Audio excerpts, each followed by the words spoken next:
What's going on, everyone? I'm Brian Petty and I'm here at Crowder with my good friend Roger, and today we're talking about clutches, and I want to pick your brain about the Crowder Glide. When does somebody use this type of a clutch and what are its main applications? Crowder Glide is an automatic clutch as opposed to a pedal clutch that was originally put into street cars and trucks. The Crowder Glide is an automatic clutch that doesn't need driver input to work, just RPM. It's adjustable. It can be tailored to various situations depending on the horsepower and the application. It can be tailored with discs or weight on the arms or springs. Its main applications are for drag racing, nostalgia fuel, mud racing, Bonneville, pulling, oval track, various guys that put them into motorcycles. It automatically applies, so it's good for nostalgia fuel or applications where you don't need linkage. And that works a lot with traction and just getting down the track as fast as possible, right? Because I know a lot of these top fuel and high horsepower cars are making a ton of power and they could spin the tires all the way down if they don't have the clutch applied right. Well, this clutch is known as a slipper clutch. The discs are made of graphite and other materials, but they're designed to slip a certain amount and eventually come close to lockup. The advantage of running a Glide in a nitro car is because nitro is so sensitive to loading on the starting line when it's staging. You can set a Crowder Glide up for a mechanical amount of load, irregardless of what the driver's doing. A pedal clutch would require a very precise driver input to not do the different things every time they launch the car. And in that situation, the car would run a little bit different every time.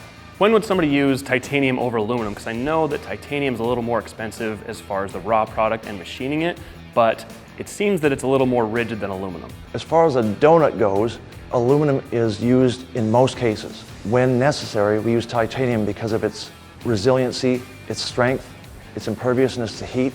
It is much more suited to situations where the clutch is slipped a lot. It holds its shape better than aluminum, especially under heat. In most cases, the cost of the titanium is well spent. It'll last longer than aluminum in almost any of those situations. And when would somebody use aluminum since titanium is so much stronger? In a situation where the horsepower is not as high, the heat isn't as great, in a situation where lightweight is much more desirable than strength. So we've talked about the Crowder Glide. What is the main difference between one of your Springer clutches compared to the Crowder Glide? Crowder Glide is completely automatic or pedal overridden. The Springer clutch is completely pedal operated. The pressure plate assemblies are interchangeable. You could actually have both and swap them. The pedal clutch is used like a traditional automotive clutch. It's completely pedal operated. It is completely controlled by the driver, but it's completely adjustable. It uses counterweight along with spring pressure to apply the clutch. The emphasis is on heavy counterweight. So all these clutches use the same discs, or most of them do, that are considered a slipper disc. It's a graphite-based material, which in a drag racing situation allows the driver to sidestep the clutch and mash the throttle to the floor and still slip the clutch as a controlled slip without bogging the engine. So Roger, talk to me about the different stands, the number of fingers and the sizes, because like you said, these things fit a number of different applications, and I'm sure numbers of fingers and stands and number of discs, that's a huge part of each application specifically. Well, they're all available in multiple stand numbers. The basic 11-inch has 6 stands with usually 3 helper stands, and those are stub drivers for the floater that help keep it centered up and share the load.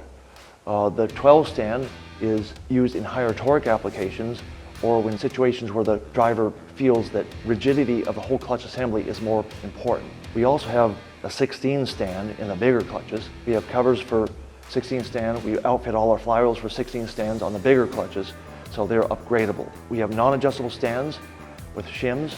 We have adjustable stands, which are 9.25 in diameter. We have titanium stands, which are 1.25 inches in diameter. They're all based on the unit that they're designed to go with. We've talked about the Crowder Glide, we've talked about your pedal-operated Springer clutches and the different applications, and they can fit a wide range of different vehicles.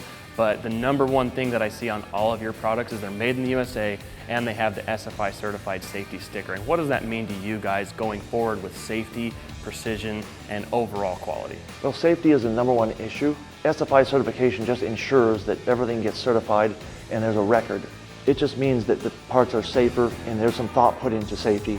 Also, NHRA and NTPA look for certification booklets that show that their parts have been certified in the period recommended. All right, Roger, where can people go to find out more information on all of your products? Crowder.com or call the tech line and we can help you out. All right, well, I'll be talking to you more after this, and make sure to stay up to date for more videos.